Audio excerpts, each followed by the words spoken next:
All right, this is a short video. This one actually isn't for a class. I've run across 3 students in the last 3 weeks that are master's level students who have had to find their own internships. And however you feel about this, it's just a reality.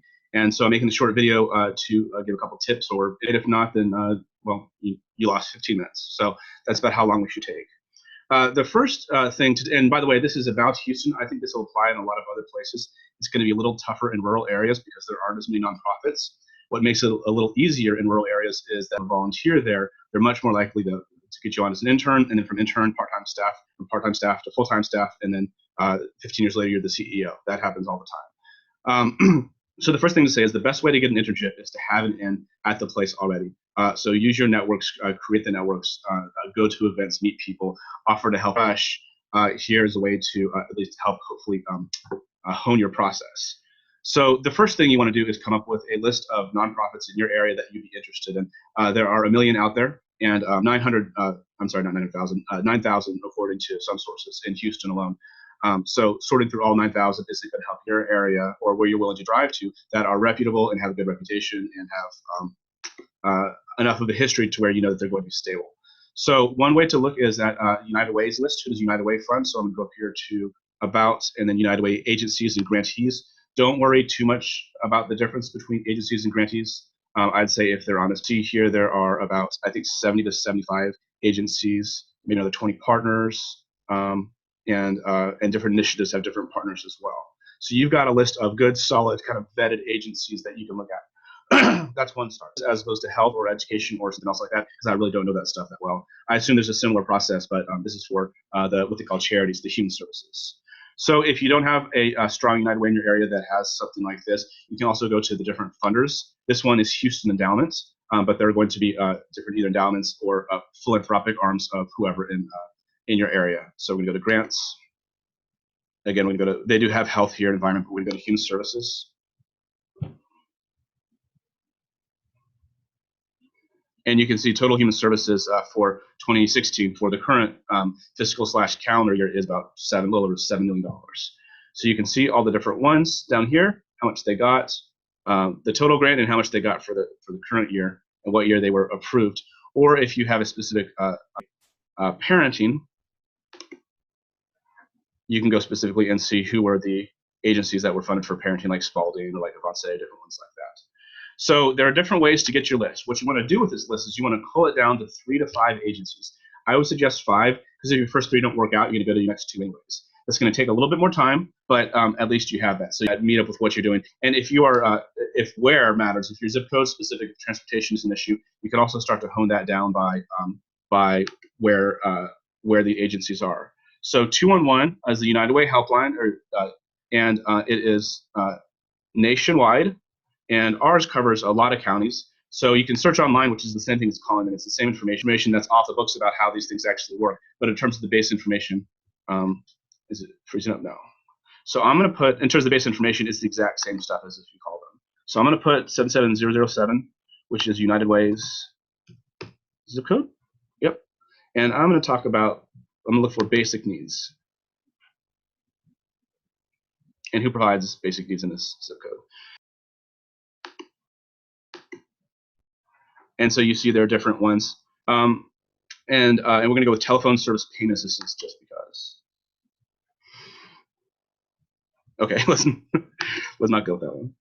That'll happen every once in a while, but trust me, there are hundreds of thousands of searches. Let's go with food.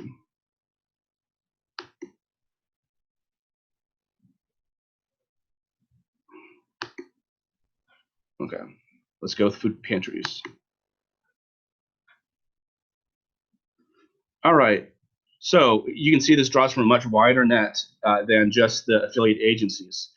So you've got churches in here, Larkin Community Center, another church, St. Joseph's Social Ministry, Salvation Army, different ones like that. Wesley, I saw Wesley Community Center on there.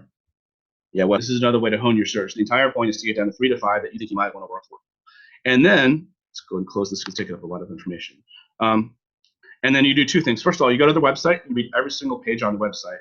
If they have an annual report, you read that. If they have their 990s, you read that. Whatever's on the website about all the programs, basically memorize all that information. So that's step 990 online. Then you're going to go look it up on a website like Foundation Center. Now, a 990 is their tax return. It's the most helpful document that you can find about any nonprofit, and they're all publicly available because they're required to be by law. So again, go to Foundation Center under Find Funders. You see 990 Finder. There are other websites like GuideStar, but this is the easiest one to use. So again, I'm just going to type in mine.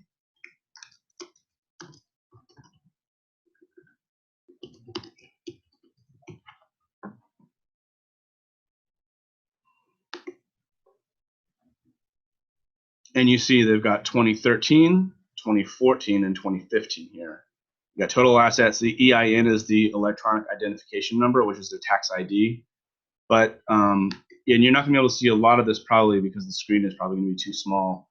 But you'll be able to see enough to know there's a lot of information on here about how many board members, how big the programs are, staff size. What's really helpful is statement of program service accomplishments. For each program, you're going to find out exactly what they do, also their expenses, and also their revenue. This is, again, publicly available information. So that's going to be very helpful. There's a number of other things in here as well.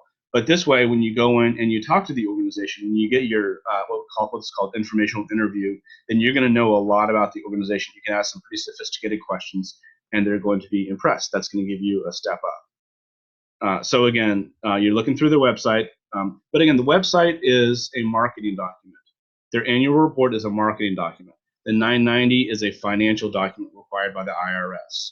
So look at both of them together because neither one's going to give you the full piece. So you got your 3 to 5. You got a lot of information on them. Then what you're going to do is you're going to call them and ask them for an informational interview. And you're going to say, I'm working on getting an internship, but my first step is to have an informational interview to understand more about the organization and about what you do. And people will say usually yes, because they want to help out students. Then after, as you're going through the informational interview, you ask for 30 minutes. Maybe they give you 45 if you're lucky. You work in a couple of questions about whether they do take interns and what does that process look like, so you know, but you don't necessarily make the ask unless you see an opening to make the ask. But what you do say is, can I follow up with you in a couple of weeks? And of course, they're going to say yes. So the next day, you get a card, you mail it to them, thanking them for it, and then a week later, you call them and ask them about the potential for an internship. If there are opportunities to volunteer, that's another great way to get your foot in the door. Volunteer leads to internship. Internship leads to part-time job. Part-time job leads to full-time job. Full-time job leads up the ladder, and so on and so forth. And so that's the easiest way. If you don't have contacts or ends at an agency, that's the easiest way to get an in, is to know enough about the agency and also know enough about your skills to think about what can I contribute to this agency, even if it's stuff in envelopes, or I'm really good at Excel, so I can help them with their database, or whatever the case may be. Even volunteering 5 hours a week will lead to that internship, which is going to get you where you want to go. So that's the short version of this, but it's worked for many students and can certainly work for you. So I think that's it, and good luck.